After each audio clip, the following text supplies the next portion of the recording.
After 20 years, trillions of dollars, and tens of thousands of lives, the U.S. war in Afghanistan is over. Generations of Americans have fought there, and many are grappling now with trauma, old and new. I am excited to have an opportunity to speak to somebody who can address the war and these issues with unique personal perspective.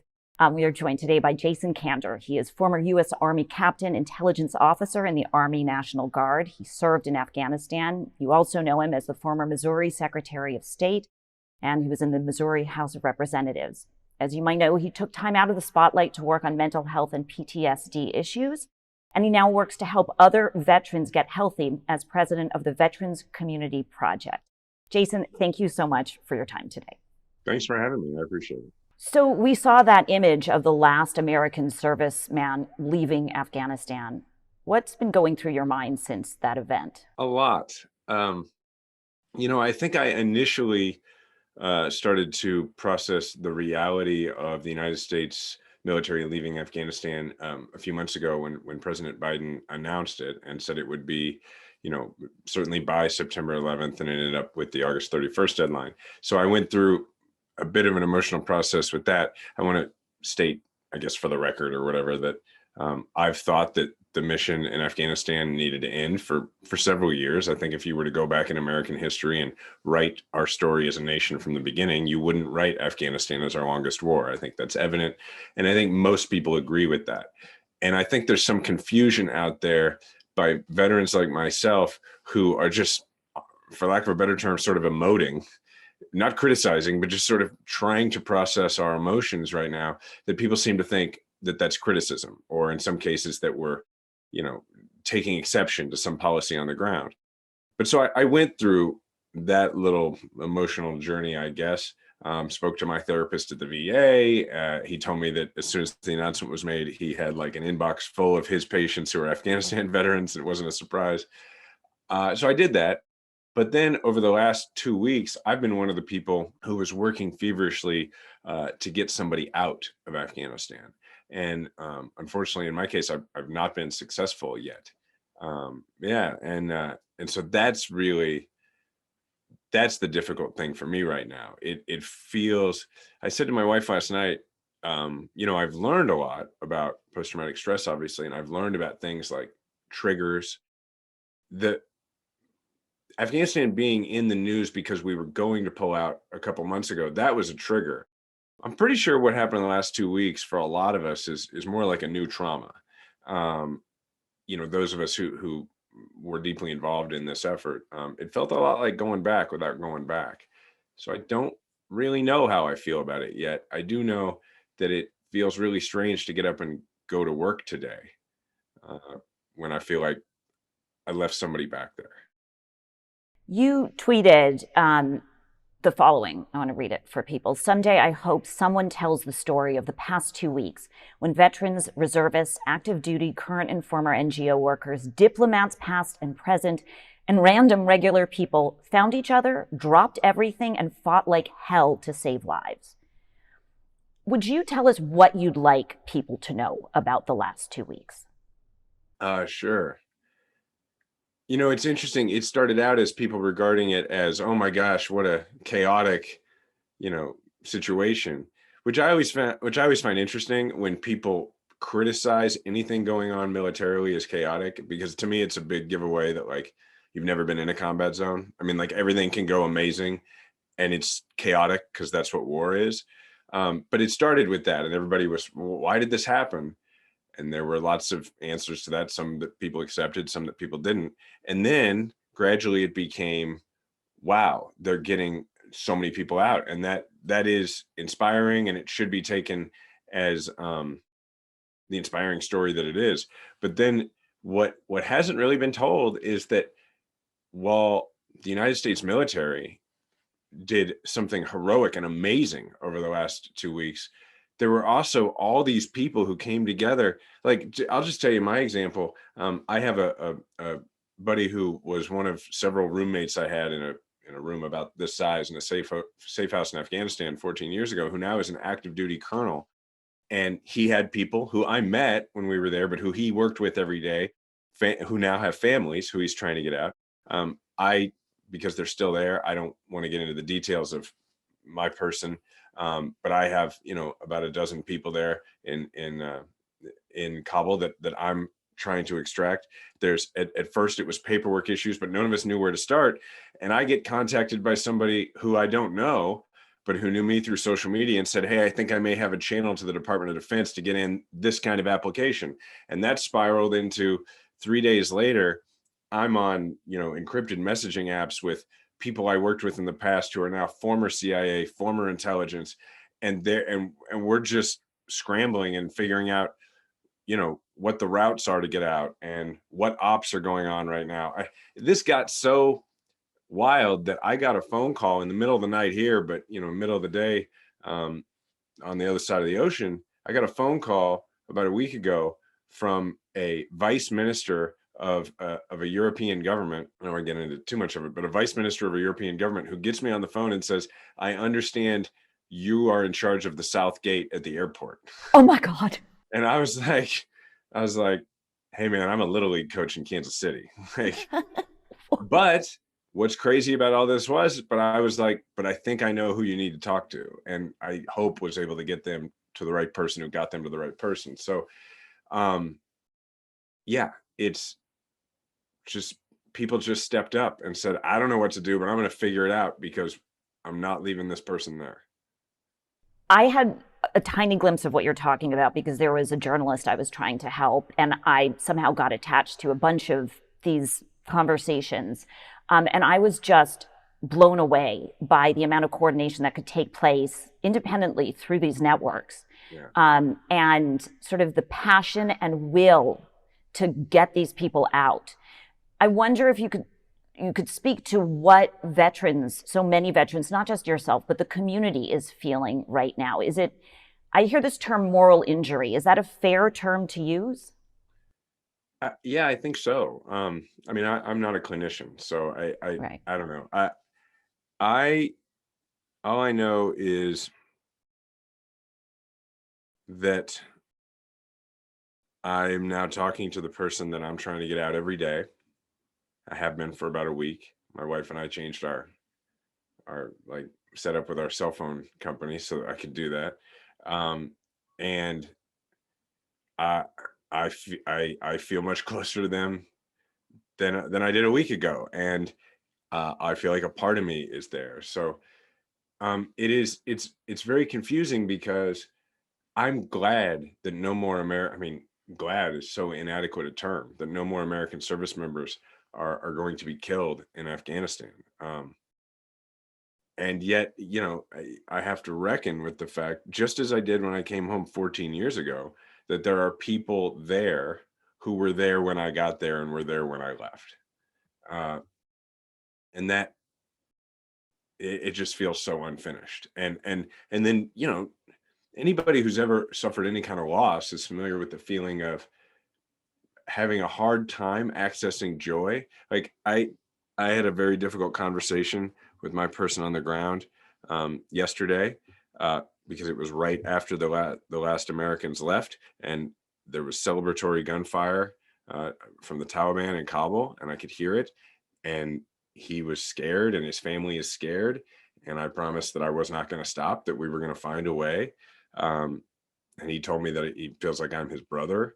And then I coached a little league game, and one of my favorite things to do. But like I had to work to access the joy of my favorite thing to do. And I'm not saying the tragedy here is that I couldn't enjoy my little league game enough. What I'm saying is that like it is hard, and I have the tools now. But it's 3 years ago I didn't have the tools, and I've now learned how to, understand what I can control and what I can't, and it's the difference between having post-traumatic stress and having post-traumatic stress disrupt your life. Um, I don't know that I'm answering your question, but to me that's what it feels like. It's that thing of just constantly knowing what time it is in Kabul and thinking to yourself, you know, my son just got a hit and I'm excited, but my guy is comforting his children, including his daughters, because they think they have no future. Like, it's right there all the time. Can you tell us a little bit, what is the relationship like with an interpreter when you're there serving? Um, sure. The person I'm working with was not my interpreter, but I'm thankful. I said to my interpreter the other day, who is in the United States, I said to him, I'm so thankful that you're here, because if I were trying and failing to get you out, I don't think I could handle it. So the answer to your question is, depending on what your job is, you have various levels of uh, intimacy and a bond with your interpreter. But I can just tell you, for me, I was an intelligence officer doing anti-corruption, anti-espionage investigations, basically going out, meeting with people, dangerous people, um, and trying to bring back information without getting my head cut off. And I was successful, obviously. And I did that with my translator.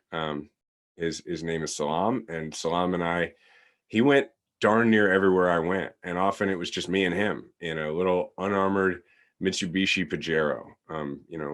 Eh, he actually, just pure coincidence.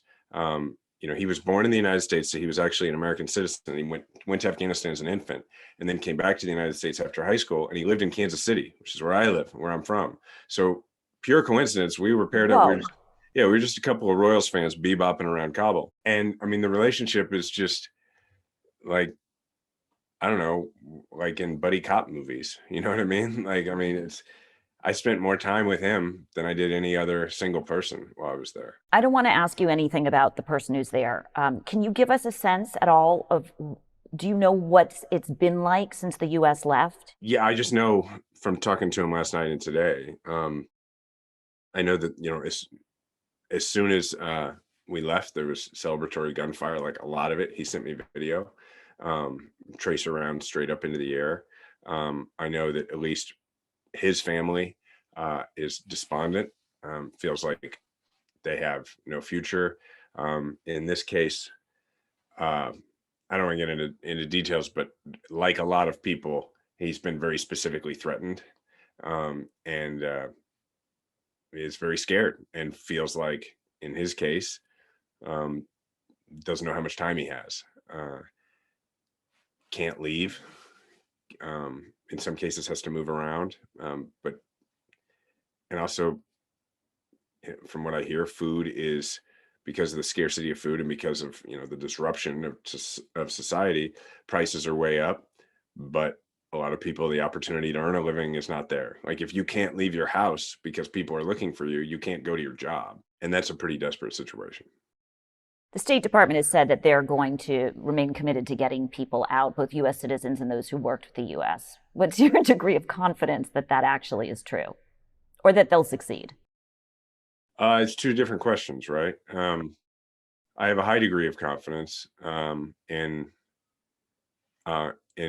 in this government, in this State Department, to be really committed to making that happen. I have no idea whether it'll succeed, because it's not really within the control of our State Department, right? I mean, the Taliban right now wants to be part of the international community, for obvious reasons. Like, if you want to hang on to power, it helps if you're able to, like, provide electricity and food. And if the international community doesn't permit you to do those things and doesn't engage with you, that gets a lot harder.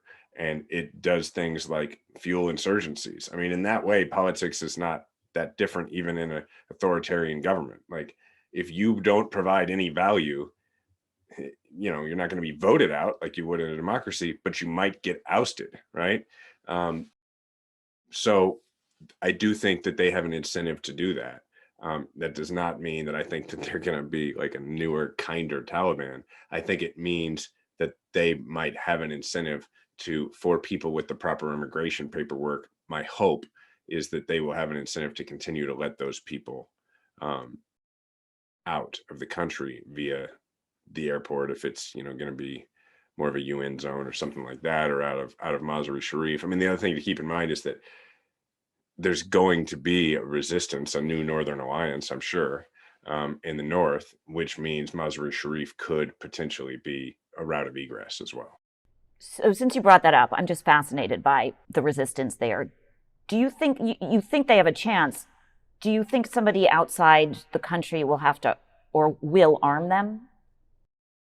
Oh, I don't know, but I mean, if history is any guide, probably. Right. You know, a lot of people don't realize that prior to 9/11 and prior to us invading Afghanistan, there was a very active insurgency. There was a civil war going on already. I mean, I want to say, was it 2 or 3 days before 9/11 that the assassination of Massoud Yeah, took September place. So, 9th. yeah, so um, in a way, we're sort of regressing to that, and I think this is a whole rabbit hole we could go down, but this is I don't think that the average American really understands the degree to which what's going on in Afghanistan is really as much a tribal civil war as anything. The Taliban, yes, they are the Taliban. Yes, it is. There's all sorts of different ways to describe the Taliban, but one of the simplest is not to say that they are the Pashtuns, but that there are not many Taliban who are not Pashtuns. There are tons of Taliban, or there are tons of Pashtuns who are not Taliban. My translator was Pashtun. Lots of great people who wanted to see the government of Afghanistan succeed, but it is something that originates from that tribal war, and so naturally you are going to have in the tribes in the north, the Uzbeks, the Tajiks. You're going to maybe always have that resistance that's going to be based in the north, where those tribes are the most prevalent.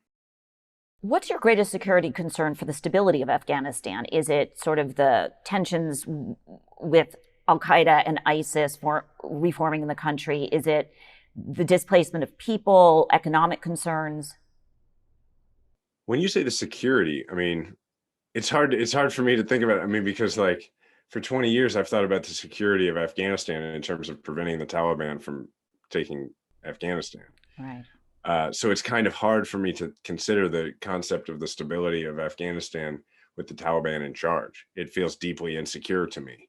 Um, I know that obviously ISIS-K is active there now, but I don't know. I guess I just don't have any. I haven't thought about it that way yet. Can I ask you to speak to that? Because I covered the war. Like my career as a political reporter emerged at the start of the war, and I covered it as from Washington. But you Mhm. were there, and for me, I find it bizarre to hear the Biden administration say we worked with the Taliban, to see photos of the Taliban next to U.S. service members.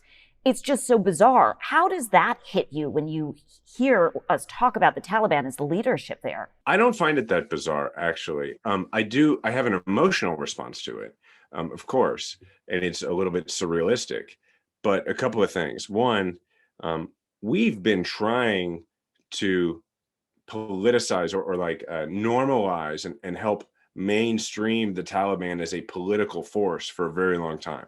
And even when I was there, there was, and that was a long time ago. There were the beginnings of that, and that's not that crazy of an idea because if you look at, for instance, um, if you're familiar at all with Hezbi Islami Gulbuddin, the Hig network there. The Hig network what has gone back and forth between being a political party and being a terrorist network, being a group of militants aligned with the Taliban, not being aligned with them.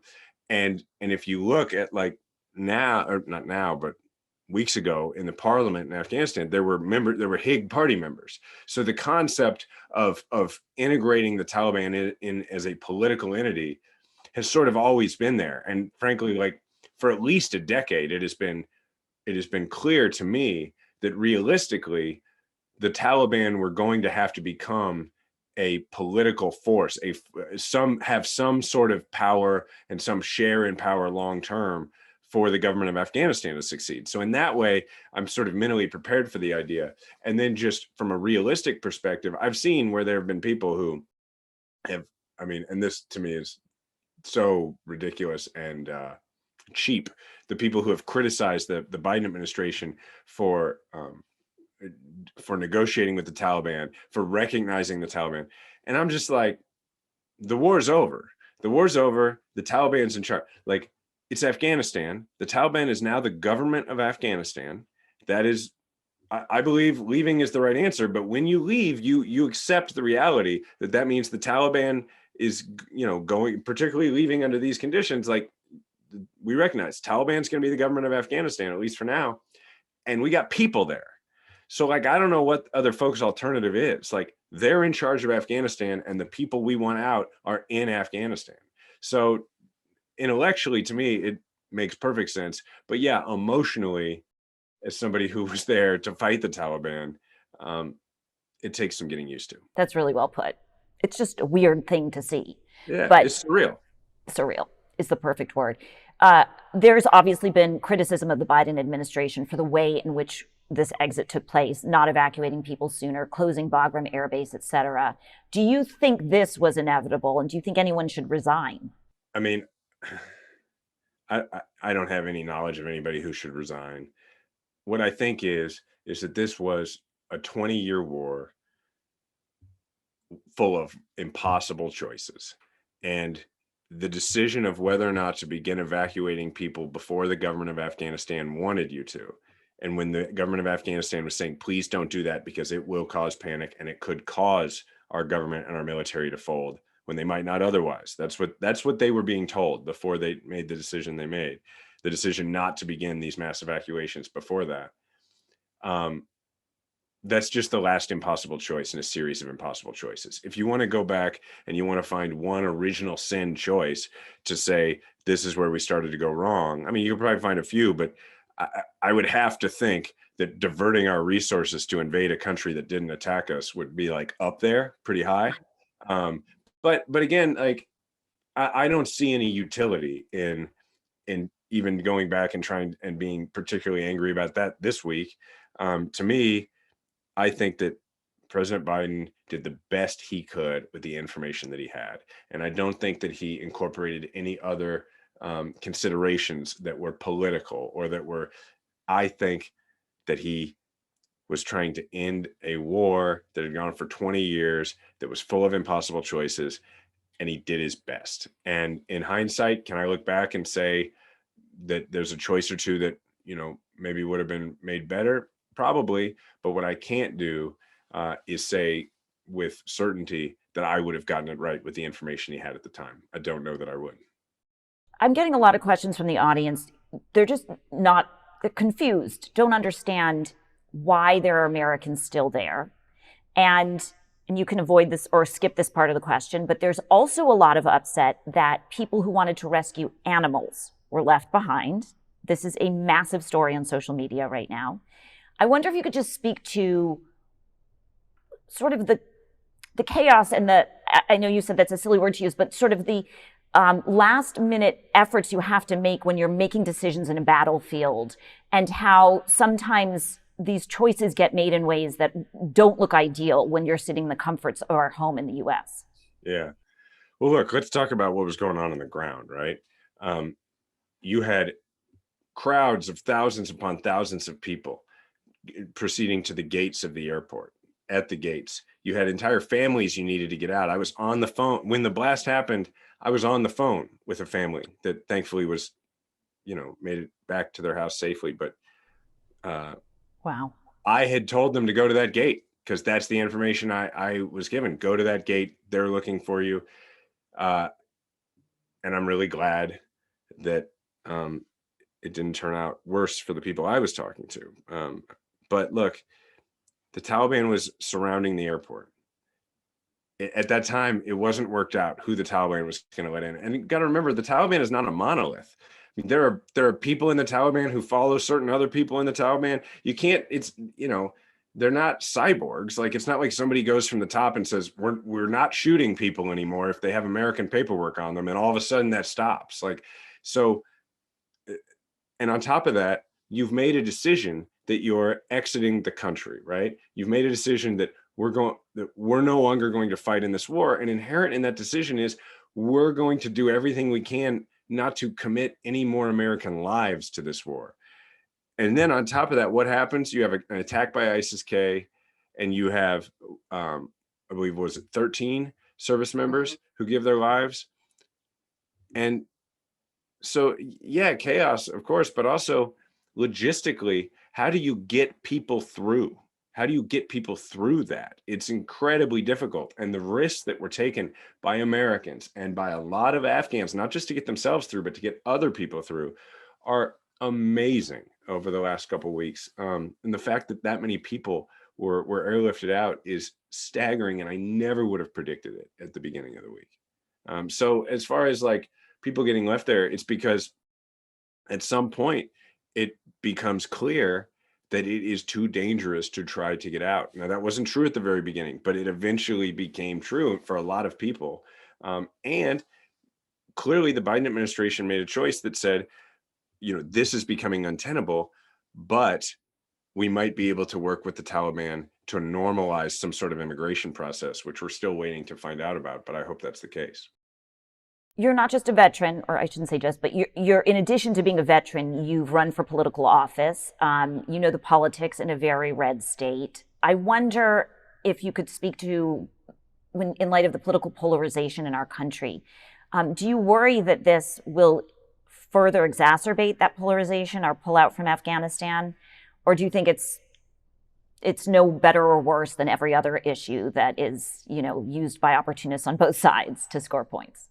I think that one of the reasons that myself and a lot of other Afghanistan veterans, one of many things that have been so upsetting over the last couple of weeks is that it seems like the American people in the last couple of weeks have discovered that we've been at war in Afghanistan for 20 years and they're not happy about it. And so I guess my answer to your question is, yeah, I haven't really thought about the politics of this, but I can't imagine that this is going to move a single vote one way or the other than maybe some veterans. And I don't know which direction it would move. I guess I'm just saying, it seems to me that in America today, you have to be personally involved in our wars in order to feel like they matter.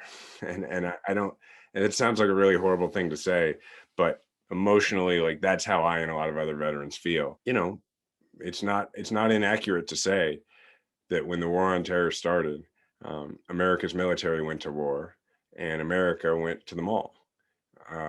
And so, no, I don't think it's going to have a big impact politically. We're also coming up on the 20th anniversary of 9/11.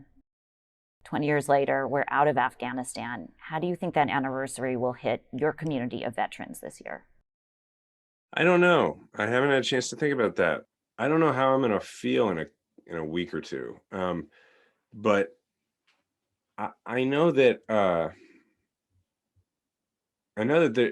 there's no part of me that's not proud of what I did. I volunteered after 9/11, and it's interesting how many people are now acting as if they were totally against this war that lasted 20 years. A lot of revisionist history going on there.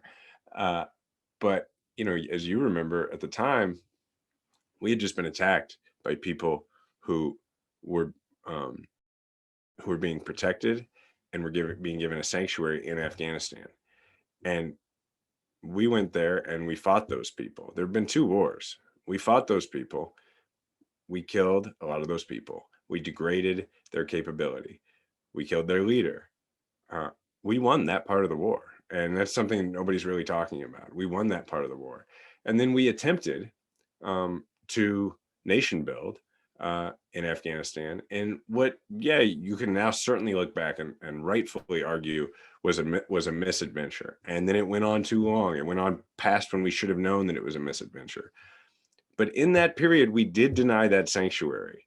And there weren't more 9/11 attacks. People forget that in 2014, ISIS began to replace Al Qaeda in Afghanistan, and it became necessary to do counterterrorism operations in Afghanistan again. So all I know is I look back and I'm proud of the small, very, very small part that I played in all this.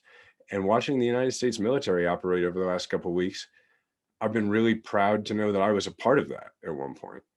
And then being able to come together with the group of people that I did over the last week or so, even though I have not yet been successful in helping the family I'm working with get out. I don't know. It felt like it meant something, and so that's how I'll reflect on it, I guess.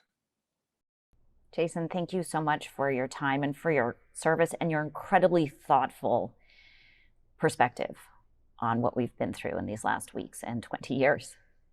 Thanks for the conversation. Hi, I'm Jessica Yellin. If you like this video, please click subscribe, and you can click the bell to get notifications when we post new content. Thanks for watching.